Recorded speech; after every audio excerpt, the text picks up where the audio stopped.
नमस्कार,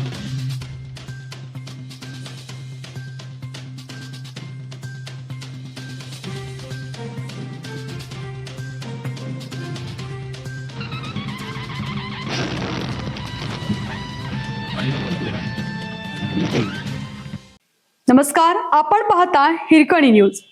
हिरकणी न्यूज प्रत्येक क्षण ताज्या घडामोडी आणि महत्त्वाच्या प्रत्येक बातमीसाठी नेहमी तत्पर. अलमट्टी हिप्परगीच्या व्यवस्थापनात मोठी निष्काळजी.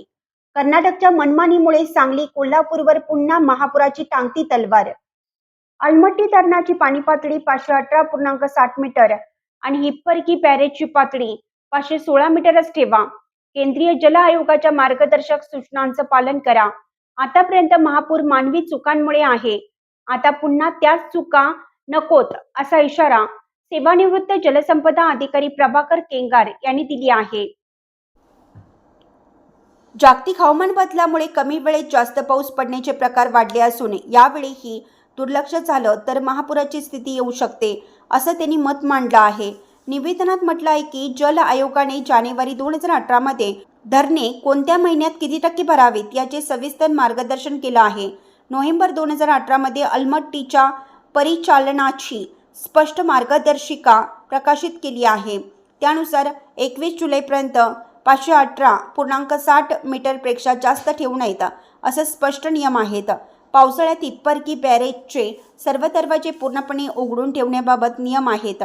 त्यामुळे पाणी पातळी 516.0 मीटर राखता येईल. मात्र कर्नाटक नियम डावलत आहेत. यापूर्वीच्या उच्चस्तरीय बैठकांचे निर्णय केवळ कागदावरच राहिले आहेत. कोल्हापुरातील दोन्ही राज्यांच्या राज्यपालांच्या समन्वय बैठकीतील निर्णयानुसार 15 ऑगस्टपर्यंत अलमट्टी धरणाची पाणी पातळी 517 मीटर ठेवावी असे ठरवले होते. 7 ऑगस्ट 2025च्या दिल्लीतील बैठकीतही केंद्रीय जलशक्ती मंत्र्यांच्या अध्यक्षतेखाली समन्वय बैठकीनंतर याबाबत कोणीही पाठपुरावा करत नाही. कर्नाटक सरकारवर विसंबून राहू नका. कोल्हापुरातील दोन्ही राज्यांच्या राज्यपालांच्या समन्वय बैठकीतील निर्णयानुसार 15 ऑगस्टपर्यंत अलमट्टी धरणाची पाणी पातळी 517 मीटर ठेवावी असं ठरलं होतं. 7 ऑगस्ट 2025च्या दिल्लीतील बैठकीतही केंद्रीय जलशक्ती मंत्र्यांच्या अध्यक्षतेखालील समन्वय बैठकीनंतर याबाबत कोणीही पाठपुरावा करत नाही. कर्नाटक सरकारवर विसंबून राहू नका.